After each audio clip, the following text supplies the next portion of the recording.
Hello, vets, and welcome to segment number 10 of the Veterans TV Hour. I'm joined once again here by my two willing co-anchors, Gloria O'Brien and Rick Seaman. Welcome home, vets. Yes, welcome home. We're honored to be here for you. Honored indeed. And vets, remember, we are online 24/7. Yes, and this show is dedicated to all the veterans of the 4th Infantry Division and the Navy's 5th Fleet. Thank all of you for your service. Absolutely.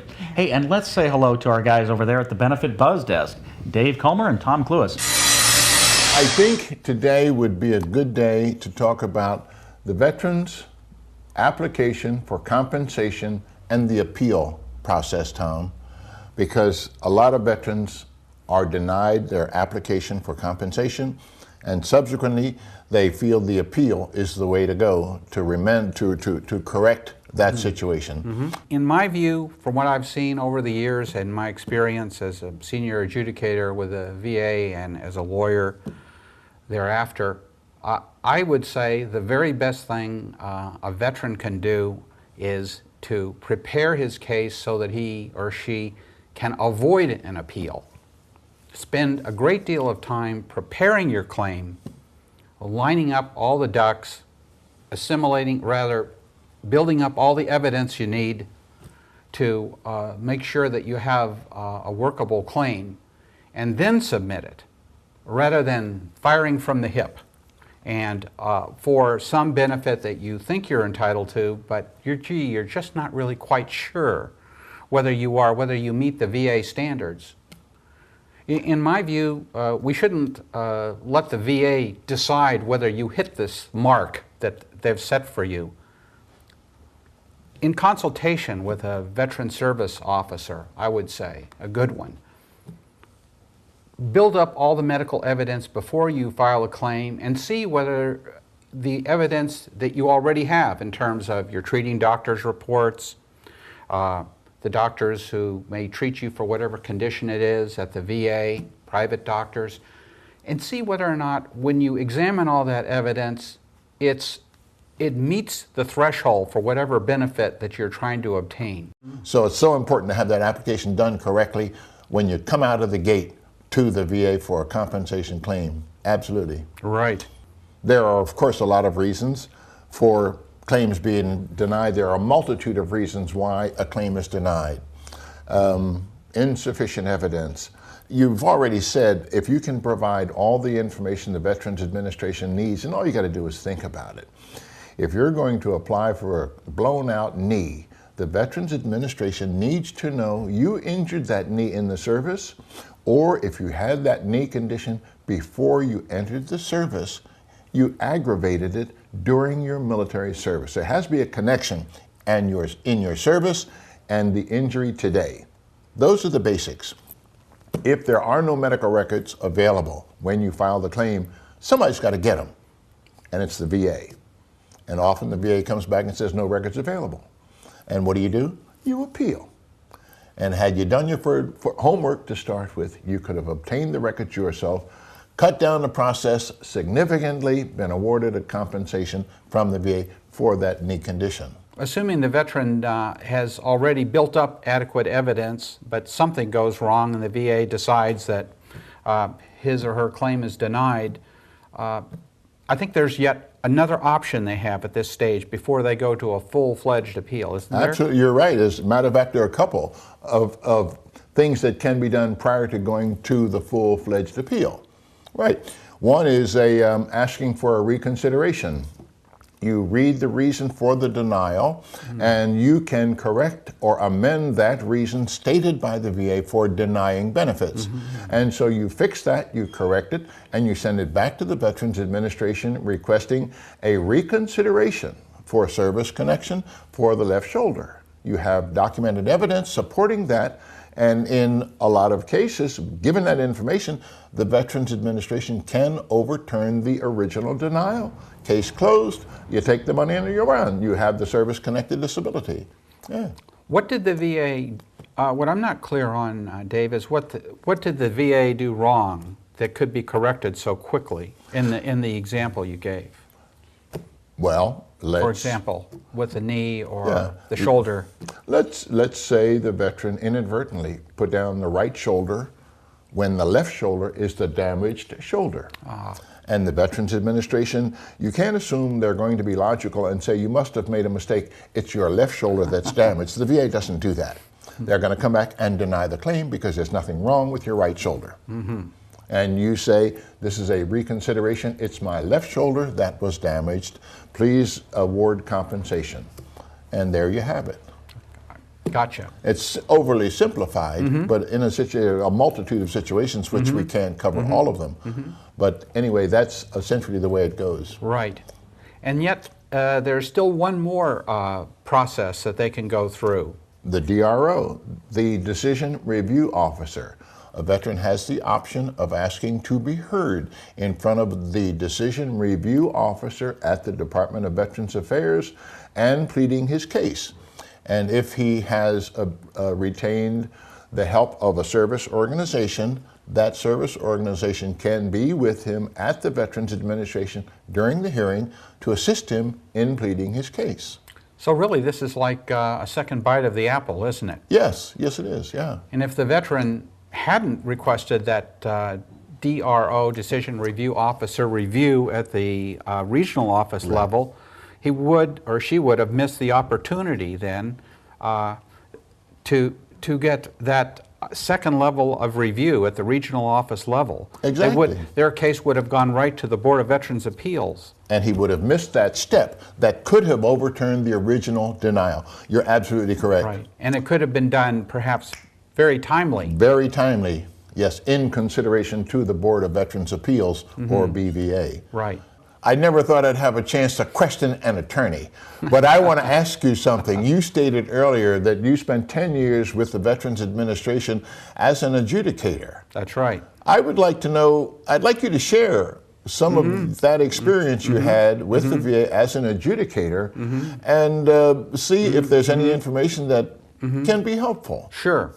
Well, I think an insider's view would be helpful to the veterans so that you can understand that the VA, believe it or not, is understaffed and undertrained. And the adjudicators, all of those who participate in this claims decision are under the gun to get things done. And they have a system there that, even though it's been how many years since I was an adjudicator, is still in place, where they take, quote, in products for work that they do, in products. Otherwise, they don't get credit for work. So the tendency is to try to reach a quick decision so that you can take a, quote, in product, and you shine a little better because you have more of those in products than the guy or gal sitting over here doing the same type of work. The end product is the completion of the case, case. A decision. A decision has been made on a case, that's Right. the end product, so now that case is done, whether it's correct or not, but that case is done as far as the adjudicator is concerned, so he's looking for some kudos because Right. he's completed another case. Right. Okay. So you can imagine under that kind of pressure, there's going to be a strong temptation to try to decide things more quickly than they should have been decided without due consideration for the veteran. And that, unfortunately, is what happens. And that, compounded with a lack of training and being undermanned, leads to just legions of errors on the part of the VA in deciding cases. So I hope that provides just a little bit of insight into what's going on within the VA. Well, Tom, if I was the veteran that watches us, I'd say I'm going to really be careful about my application when I initially file an application. You know, the guy that says, my wife has been on me to go to the VA about my back. She knows I heard it in the service, and I never had time to file a claim. I would really be careful about the initial filing of the claim to maybe seek out a service officer. And we're not on service officers, but I want to get on service officers for a minute. They're like used car salesmen. They're like doctors. They're like lawyers. You got to kiss a lot of frogs before you get to a prince. And this is to say that you need to be comfortable and confident with the service officer you get. A lot of times when I'm working with guys, I'll say, you may not know anything about the transmission of your car, but as you watch that mechanic work, you can tell if he knows what he's doing. That's right. You, having had the experience of being together with a lot of men for a long period of time, you have instincts. And those instincts will tell you if it's right, if it feels okay, or if it doesn't. So it would be a good idea to have someone help with that initial claim. Right. You could also, if you didn't trust your instincts quite as much, you might beat the bushes to try to get some referrals to a service officer who had already done a good job, say, for another veteran in another case. Right. Let's say, however, that it just doesn't work out. You've done all your homework, you've done everything correctly, and yet the VA still has decided that they're going to deny your claim. Well, there are some critical dates to remember.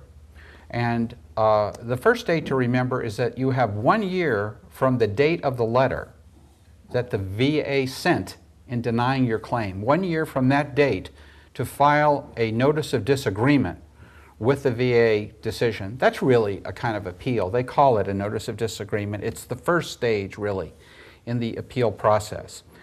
And this notice of disagreement has to be in writing, and it's got to express your desire to reverse the decision and take it up on appeal. You have to put that in writing.